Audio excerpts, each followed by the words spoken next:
Ok, Solis Bella, fíjate, yo he hablado de mis experiencias a nivel de duelo, pero desde un punto de vista fáctico, si se pudiera decir de alguna manera, desde mis experiencias, de lo normal, de lo que pudiera decir cualquier otra persona, ¿ok? Pero si queremos darle el enfoque médico, ¿qué pudieras decirme tú al respecto? Si yo estoy en este preciso momento pasando por esa etapa, se me murió cualquier persona y estoy justamente en ese momento donde pienso que no hay salida, tú como médico, ¿cómo pudieras ayudarme? O sea, ¿cómo me pudieras orientar? Hay una salida, o sea, hay opciones a nivel médico para yo poder salir de ese hueco en el que quizás me encuentro inmersa. Sí, sí hay opciones para salir. Ahora, ¿cómo sé yo que estás en este momento de duelo? ¿Qué sientes? ¿Tienes alguna sintomatología en especial? ¿Cómo te sientes anímicamente? ¿Cómo te sientes? ¿Me pudieras expresar un poco para irnos enfocando a ver cómo te puedo ayudar? Fíjate, en este momento, Solis, no ha sido una vez, no ha sido dos veces. He pasado por esta situación de duelo en varias oportunidades y creo que en varios episodios que ya han salido lo he ido contando, ¿no? A grosso modo, ¿no? Mis experiencias o mi enfoque de manera diferente, ¿ok? Porque, ¿qué pasa? No es igual perder un familiar de manera repentina, que fue un choque y de repente te lo quitaron, o quizás no es igual, mira, una muerte natural, que tú lo asumes más fácil, o quizás no es lo mismo que yo pueda o que yo puedo vivir y que puedo experimentar cuando un familiar con cáncer, ¿me explico? No es lo mismo cuando muere un niño, o sea, cuando muere un hijo de uno. O sea, han sido etapas por las que me ha tocado pasar. En este momento te puedo decir que ya estoy tranquila, ¿ok? En este momento ya te puedo decir que hay cosas que ya yo acepté como ser humano. Nunca se aprende, o sea, nunca se aprende. Si el día de mañana pasa cualquier cosa, o sea, o me veo, o me enfrento nuevamente a esto, eso es mentira que no voy a llorar y que bueno, soy la super, no, mentira. Igualito va a pegar, igualito tengo que vivir mi proceso, ¿me explico? En este momento me siento tranquila, ¿ok? Siento que di todo lo que tenía que dar por los que ya no están. Ya acepté que la muerte es como que parte de la vida, ¿me explico? Y te puedo decir que en este momento ya yo estoy, de alguna manera, pude aceptar eso que por lo que yo he pasado, pues. Pero si otra persona está viviendo justamente eso ahorita, se está enterando eso, de eso, o por lo menos, mira Lorena, ya yo tengo 2 años en eso, o Solisbeth, ya tengo 2 años en eso, pero siento que no hay sentido, o no le encuentro sentido a la vida, o siento que no puedo. Me explico, o sea, médicamente, ¿de qué manera tú la pudieras ayudar? O cómo Fíjate, se pudiera orientar en ese claro, sentido. fíjate, en principio, ¿qué es el duelo? El duelo es la pérdida de algo. El duelo, obviamente hablamos de duelo principalmente cuando hay la muerte, sea de un familiar, de un niño, de un amigo. También podemos hablar de duelo cuando hay la pérdida de algo, por lo menos la ruptura de una relación de pareja, también es la pérdida de algo. También pues, se puede hablar de duelo cuando a alguien le diagnostican una enfermedad terminal y siente, wow, puede morirse. O sea, Como el cáncer. la pérdida, entre ellas puede estar el cáncer o alguna otra enfermedad. ¿Qué generalmente siente la persona al principio? Mucho temor, mucho miedo, mucha tristeza, desesperanza, ansiedad, Rabia. puede inclusive dejar de dormir, dejar de comer, porque a nivel cerebral se producen muchísimos cambios a nivel de los neurotransmisores. Hay alteraciones de la serotonina, de la dopamina, del cortisol. Toda esa sustancia o neurotransmisores a nivel cerebral sufren cambios que van asociados a la parte de la sintomatología, a esta parte de la tristeza, del dolor, del miedo. Si hay solución, el duelo se puede superar con un trabajo. En principio, el duelo nos vamos a pasar por varias etapas. Entre la primera etapa es la negación, o sea, primero niego que tengo o una enfermedad o hay la ruptura de una relación de pareja o la muerte de alguien, sea de manera brusca o sea de manera progresiva, lenta, dependiendo por una enfermedad. Pasas la negación, eso puede pasar un periodo X de tiempo donde la persona niega que realmente pasó esto. Luego pasa a la rabia. O sea, la rabia te puedes poner rabioso, inclusive hasta con Dios, con la iglesia, con todo. Te pones rabiosa, ¿por qué a mí? ¿Por qué esto? ¿Por qué lo otro? Luego va un periodo de la aceptación. Bueno, se murió por esto, por esta razón, que no sé qué. cuando la persona, cuando buscar una ayuda, por ejemplo, de un psiquiatra, de un psicólogo, de un terapeuta, cuando sientes que ya no lo puedes manejar, pasan los días, pasa un mes, un cierto tiempo, y sientes que tu vida no va, que no puedas dormir, que el llanto no para, que tienes la pérdida del apetito, todo eso, deberías buscar una ayuda como para que alguien que te oriente, te ayude a canalizar todo este dolor que tú puedas sentir. Dentro de las otras etapas del duelo tenemos la aceptación, después está la negociación. Bueno, vamos a negociar qué hay que hacer, porque es como empezar de nuevo. O sea, tienes que comenzar con ese dolor que traes, con esa cicatriz que nunca, siempre va a estar ahí. O sea, esa cicatriz va a cerrar, como yo digo, va cerrando como por segunda intención. O sea, progresivamente esa cicatriz va cerrando, va a cerrar, pero te queda como esa marca ahí porque es la muerte de alguien, de sobre todo un familiar, un hijo, por la- perdón, la muerte de manera brusca por un accidente de tránsito es súper porque Fuerte. es algo totalmente inesperado Total. y es devastador. O sea, hay gente que la vive como algo devastador. La muerte de repente con una enfermedad también es sumamente importante, pero la persona la va como manejando progresivamente, esto va a pasar, que no sé qué, hasta que lamentablemente se produce la pérdida. Ok, te pregunto, sabiendo que llega un momento, ok, donde yo acepto, me explico, donde llega esa aceptación, como que es lo que tú vienes explicando de las etapas del duelo. Ese ciclo o esas etapas se viven ¿cómo?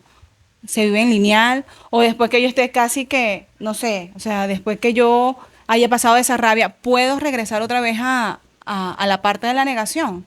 O sea, ¿se vive como un sube y baja el duelo o quizás se maneja de forma lineal?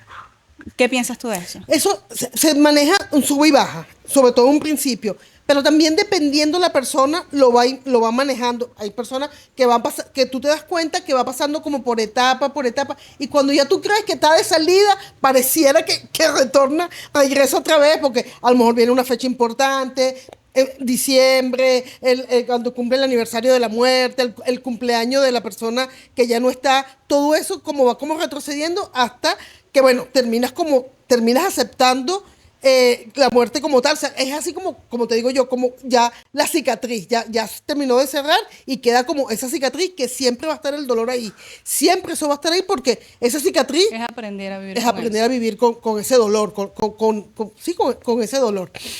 Pero la gente termina como aceptando. Todos nos comportamos de una manera diferente. Hay gente que hay personas, sobre todo la pérdida de un hijo para una madre, difícilmente la madre lo supere completamente. O sea, porque siempre está ahí. Pues yo estuve en un caso de una paciente que ella vivió desde que a su hijo fue una muerte accidental, o sea, violenta, perdón.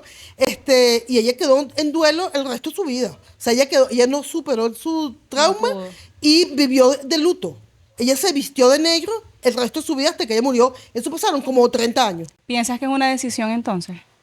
Ella lo vivió de esa manera. Ella buscó ayuda tarde. O sea, cuando ella llegó mi paciente, su hijo tenía como 3 años ya, y ella estaba en esa condición. Ella estaba vestida de negro de pies a cabeza. Ella más nunca salió, eran cosas muy puntuales, y salía acompañada de sus hijos, de sus otros hijos. Ella terminó con muchísimo temor y muchísimo miedo.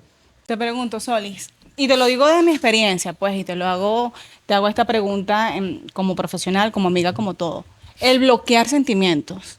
O sea, es bueno para mí el bloquear, o sea, el bloquear recuerdos, el bloquear, y te lo digo quizás por mi hermano, ¿no? Em, el familiar que vive un cáncer, David murió de un cáncer de páncreas.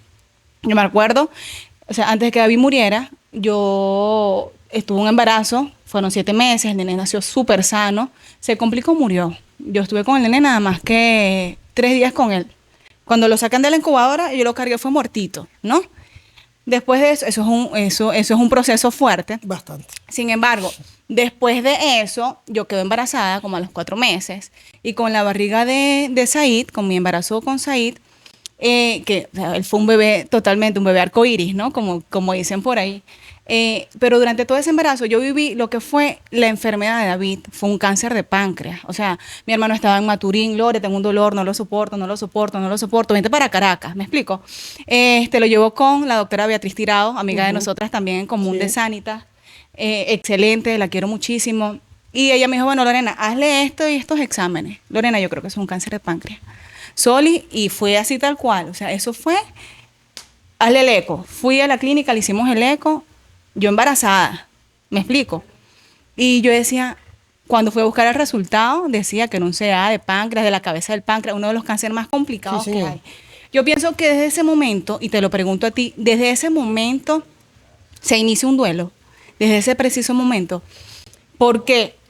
¿Por qué te lo digo? Porque fue una desesperación. O sea, yo me acuerdo, andábamos en el carro y yo decía, Dios mío, o sea, otra vez yo. O sea, ¿hasta cuándo? Yo le gritaba, Señor, no, no puede ser. O sea, yo me negaba a la idea, ¿verdad? De que mi hermano tuviera un cáncer de páncreas. O sea, en ese momento yo me negaba a que eso pudiera, a que eso estuviera sucediendo, ¿no? Sabiendo que el cáncer de páncreas es uno de los más agresivos que hay.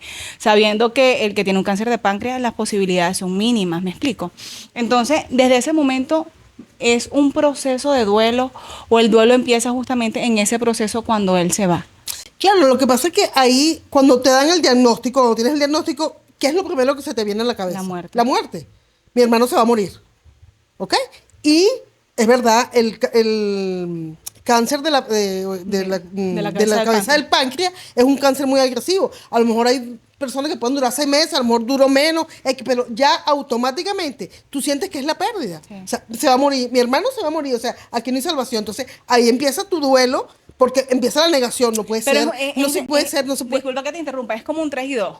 Porque fíjate, o sea, decimos mi hermano se va a morir, pero sin embargo, fíjate que a veces nos hacemos los sordos y no queremos escuchar. Y cuando somos de la salud más, ¿sí? Cuando somos de la salud que manejamos ciertas cosas más. Entonces, por decirte, en un momento algún médico me dijo, bueno, Lore, venga acá, te voy a hablar muy sinceramente, aquí hay poco tiempo de vida. Yo me cerré, o sea, yo totalmente no, y no va a morir, y eso no es así, no sé qué, me cerré por completo, que si quizás en ese momento, y es una de las cosas que si yo retrocedo, como dice la canción, si en otra vida, yo no me fuera enfocado tanto en la parte médica de David, o sea, yo me fuera enfocado en sacarlo, así tuviera dolor, el dolor lo iba a tener allí o lo iba a tener en la playa donde le gustaba estar, ¿me explico? Hubieron cosas que yo me fuera encantado hacer, pero no lo hice porque estaba en esa negación. Claro, ¿por qué? Porque buscamos siempre la ayuda, o sea, no vamos a perder la esperanza, la fe. O sea, bueno, La fe. hay miles de casos que se mueren en 2 meses, pero ¿por qué Sí. mi hermano se va a morir en 2 meses? No, yo voy a hacer esto y voy a hacer lo otro y voy a hacer esto. Y es como dices tú, se te fue el tiempo que no disfrutaste, pero bueno, también eso fue una manera de tú enfrentar esa enfermedad, de hacerlo, todo lo que pudieras hacer para tratar de sacarlo y que se pudiera sanar. Lamentablemente llegó el momento y no se pudo hacer nada, pues.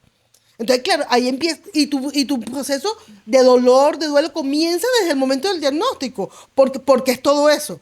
¿Qué hacer hoy día? Recordar todo lo bello que pasaste con ellos. O sea, una vez que uno empieza, supera como ese duelo, es empezar a vivir o recordarse todos esos momentos hermosos que viviste con él. O sea, todo lo bello que viviste. Lo mismo con tu nene que se murió. Bueno, lo bueno que lo tuviste tu tiempo en la barriga. Después, bueno, lamentablemente fueron 3 días. Bueno, por lo menos tener ese recuerdo de que vino al mundo y por alguna razón se tuvo que ir, pues. Es como leía, es honrar su ausencia Claro.